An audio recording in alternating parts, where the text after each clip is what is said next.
What's up, y'all? Welcome to Ask to My Ots, where we challenge you to stop playing and start pushing.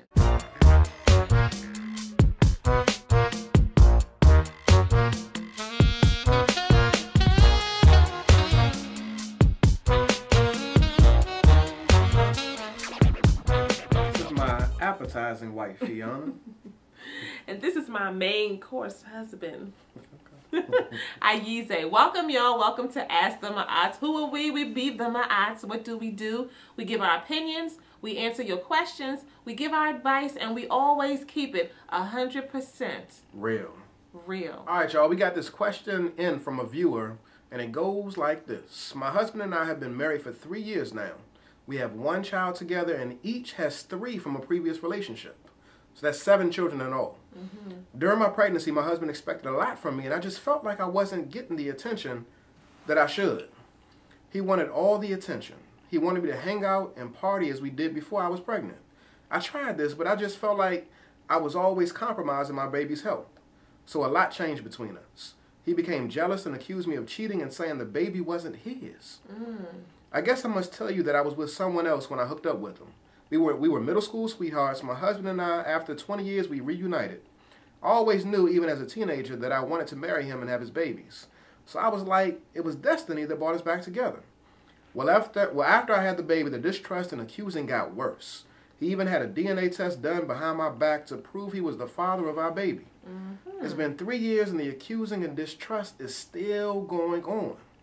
This is driving me insane. Because I'm like, if you really believed I was lying and cheating, why in the world would you stay with me? Things are so bad now. There is verbal abuse and physical abuse because I can't leave his sight without him thinking I'm lying and cheating.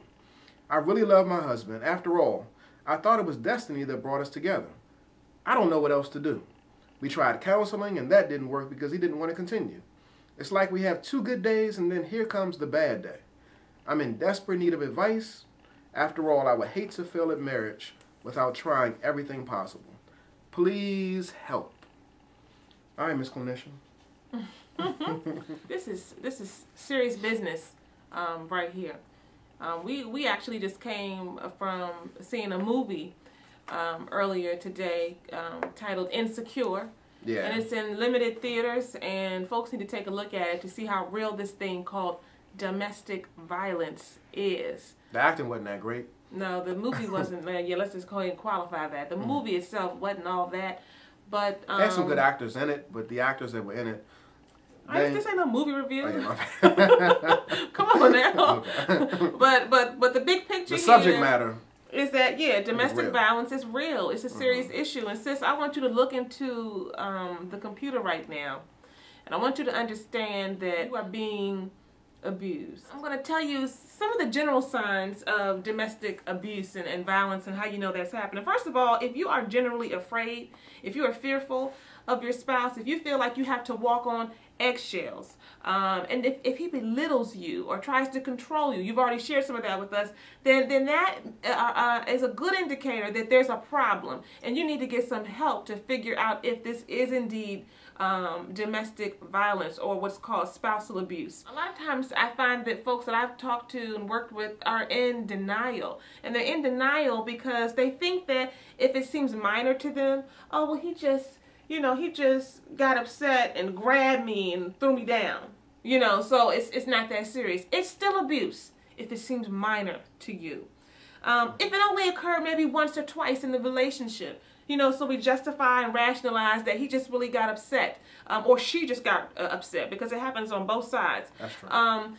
It's still abuse. So I want you to be clear about that. And even if there has not been any physical violence, although we know there's been physical violence for you, emotional violence, emotional abuse is a part of spousal abuse or domestic violence. One thing you need to also understand too is that the implications of this abuse don't just rest with you. Oh my goodness. You probably had, you said you have, there's 7 children that are involved in this, and you all's relationship. So, I mean, like I said, the implications extend to them as well.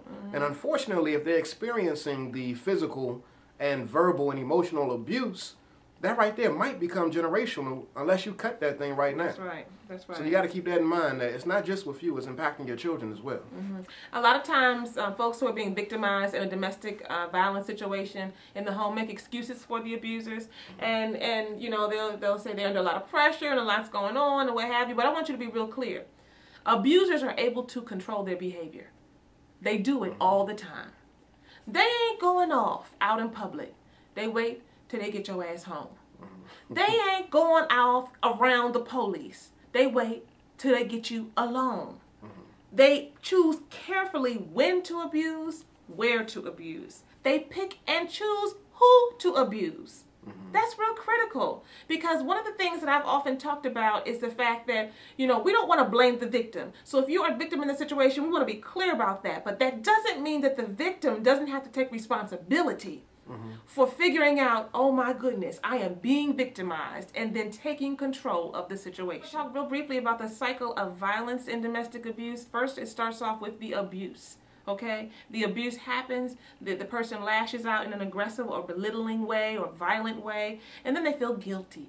They feel guilty about the behavior. They feel guilty about what they did, and so they start to make excuses and they rationalize. And they may often place the blame on you or on a bad day or on their childhood or whatever. And then you go to the normal behavior. You said in your letter that you have 2 good days and then you have 1 bad one, or here comes the bad one. It sounds like a cycle. It's predictable. That's the normal behavior that you go back into. And what you may not realize is that oftentimes the abuser goes into what we call fantasy and planning. And fantasy and planning is really looking at how is it that I can get this rage out of me. It's not conscious for the abuser, but how is it that I can get this expressed? So they will set you up. Set up a situation in which they can abuse you, in which they can lash out at you, or hold you responsible. Because, yes, abusers 100% of the time, this is my own personal opinion and professional, I'll say 99.9999% of the time, are very, very fragile emotionally, have very, very poor self-esteem,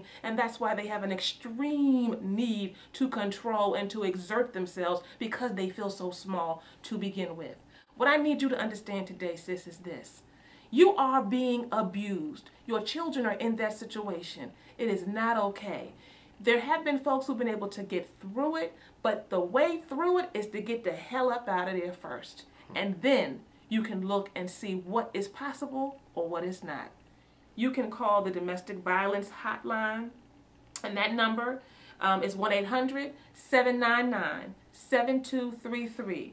That is the National Domestic Violence Hotline. Again, 1-800-799-7233. Reach out, take a step, call somebody, get your life back. It will not get any better. It will only get worse. Do something different so you can get some different results. Get the hell up out. Stop playing. Start pushing.